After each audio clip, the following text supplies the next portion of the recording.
So, hi everyone. Today we'll be studying four styles of temple architecture under the Chola dynasty or Chola rulers. जिसमें सबसे पहले would be the Dravidian style of temple architecture.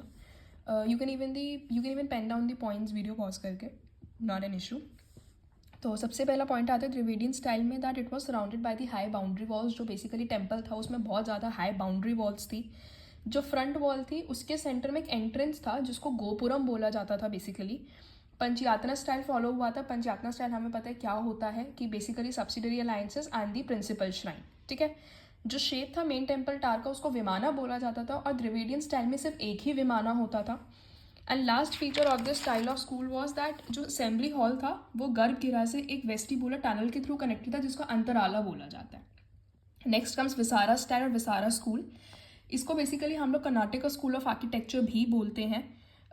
इसमें Dravidian style के भी features थे, नगारा style के features थे. इन शॉर्ट एक हाइब्रिड फॉर्म में बना हुआ था और इसका जो मेन एम्फोसाइज था वो मंडपा और विमाना पे ज़्यादा था. विमाना क्या था? जो मेन स्ट्रक्चर था टेम्पल टार का. Next comes Vijayanagara style of school. Vijayanagara style of school में कंबाइंड आर्किटेक्चरल फीचर्स थे चोलास के, चालुक्यास के, पांड्यास के, हौसल्या के. हौसल्या के मैं भी आपको इसके बाद बताऊंगी क्या फीचर्स थे. नेक्स्ट आता है कि इसमें जो इन्फ्लुएंस था वो इंडो इस्लामिक स्टाइल जो था बीजापुर का वहाँ से आया था. हाईली ऑर्नामेंटल वॉल्स थी. वॉल्स बहुत ब्यूटिफुली कार्व्ड थी इसमें. ठीक है. गोपुरम जो था वो हर एक साइड पे था यहाँ पे. सेकेंडली मोनोलिथिक रॉक पिलर्स थे. वॉल्स जो थी वो लार्जली इनक्लोज थी.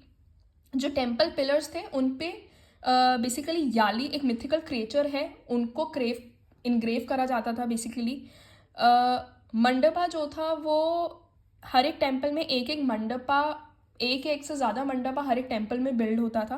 एंड लास्टली जो सेंट्रल मंडपा था उसको कल्याणा मंडपा बोला जाता था. लास्ट कम्स हौसल्या आर्ट जिसका कुछ फीचर्स बेसिकली विजयनगरा स्टाइल में भी लिया गया है.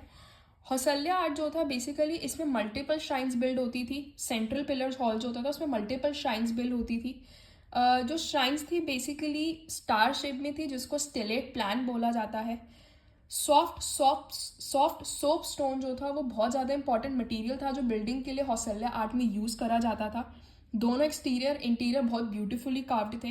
टेम्पल जो थे वो अप्रेस्ड प्लेटफॉर्म में बिल्ड थे जिनको जगाती बोला जाता है और जो वॉल्स और स्टेयर्स थे वो एक जिगजैग पैटर्न में बिल्ड अप थे. ठीक है. So stay tune for more.